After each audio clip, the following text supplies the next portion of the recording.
इन दिनों जो है कपास या खेत का कोई भी अगर काम करना है तो मजदूरों का बड़ा प्रॉब्लम क्रिएट होता है, क्योंकि इस वक्त जो है विदर्भ के कई इलाकों में कपास की चुनाई शुरू है और मजदूरों का बहुत बड़ा संकट किसानों के सामने रहता है, क्योंकि मजदूरी नहीं मिलती। इससे चलते कपास चुनने के लिए जो है किसानों को काफ़ी दिक्कतें आती है। लेकिन अब नए युग में, नए तंत्र ज्ञान के इस युग में अब किसानों को नए यांत्रिकी की ओर खेती करना ज़रूरी हुआ है।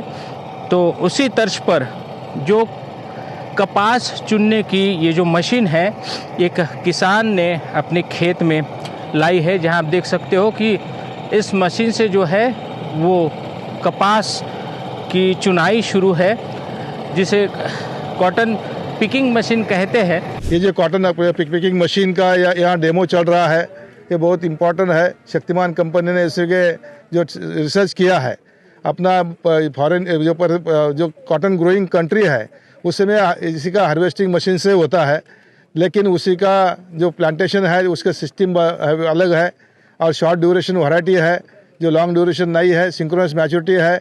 इसी तरह से आपने कॉटन ग्रोइंग करना पड़ेगा और उसी तरह से हो गया।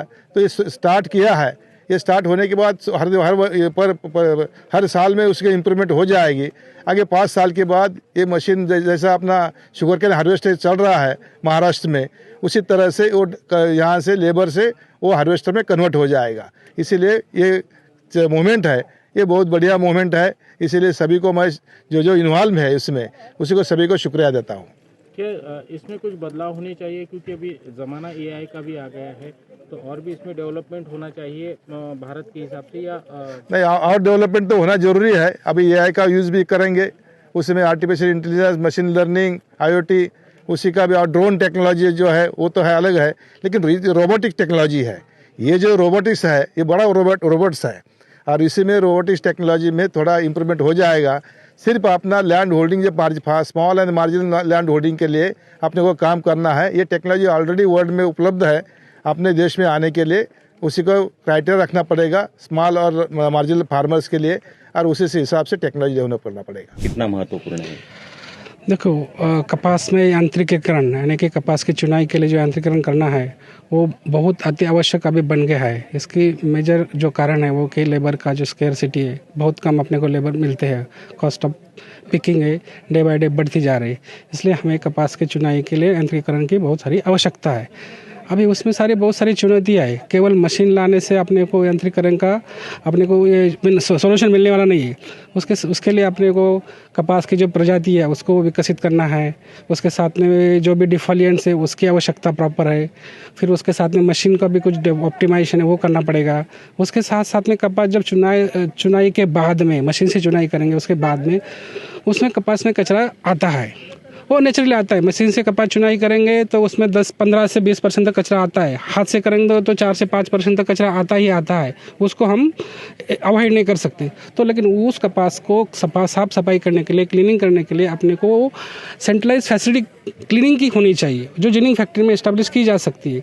अभी शुरुआत के समय में जैसे अभी रिसर्च ट्रायल चल रहे हैं, प्रात्यक्षिक चल रहे हैं, इसीलिए भारत सरकार के द्वारा अगर कोई एक सेंट्रलाइज जगह पे, कोई कॉटन क्लस्टर में, जैसे अकोला है, यहाँ पर एक सेंट्रलाइज फैसिलिटी क्रिएट की जाए, जहाँ पर जो एडिशनल क्लीनिंग मशीन हमको लगाना पड़ेगा प्री क्लीनिंग करने के लिए, पूर्व सफाई करने के लिए, या फिर जिनिंग के बाद में उसको पोस्ट सफाई करने के लिए, ये उसकी बहुत आवश्यकता है। उसके बिना जो भी कपास आएगा वो ऐसा ही पड़ा रहेगा, क्योंकि यहाँ पर अपने यहाँ फैसिलिटी नहीं है।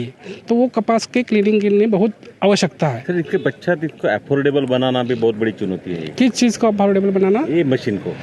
मशीन देखो, ये जो है ना मशीन अफोर्डेबल, बिकॉज इसमें जो टेक्नोलॉजी यूज़ की है वो इंडियन टेक्नोलॉजी नहीं है। ये टेक्नोलॉजी जो है वो इम्पोर्टेड टेक्नोलॉजी है। जो मेन पिकर हेड उसका जो है वो इम्पोर्टेड पार्ट है। वो तो उसमें जो भी होगा वो उसके फाइनेंशियल से जुड़े होंगे, राइट।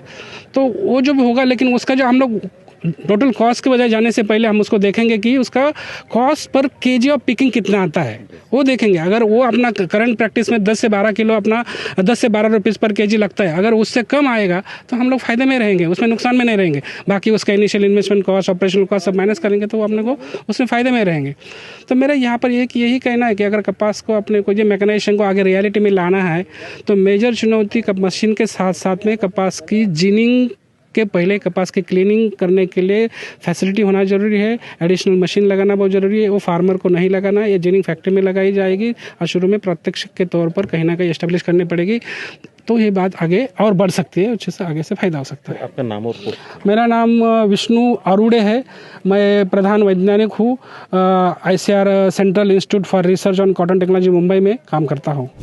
अभी देश के लिए high density planting Akola model ये सबसे ज़रूरी है। इससे पौधों की संख्या बढ़ती है और उत्पादकता बढ़ती है। ये इसमें 2 लाइन में का जो अंतर है 90 सेंटीमीटर और 2 पौधों में का जो अंतर है वो 15 सेंटीमीटर, मतलब 3 फीट बाय आधा फीट, ये इस टाइप से ये सोइंग होती है। एकड़ के लिए 6 पॉकेट यहाँ लगते हैं बीज के। और आने वाले समय में जो लेबर की जो समस्या है, कपास चुनाई के लिए जो लेबर अवेलेबल नहीं हो रहे, तो इसीलिए मशीन पिकिंग पर जाना सबसे ज़रूरी है। ये जो मशीन है ये लगभग 45 मिनट में 1 एकड़ का कपास जो है वो चुनती है और सेपरेशन करती है। आप देख सकते हो कि मशीन में कपास निकाल कर उस कैरेट में पूरी तरीके से कपास जो है वो वहाँ पर जमा हुआ है और लगभग दिन भर में 10 से 12 एकड़ में जो है वो कपास ये मशीन चुनती है।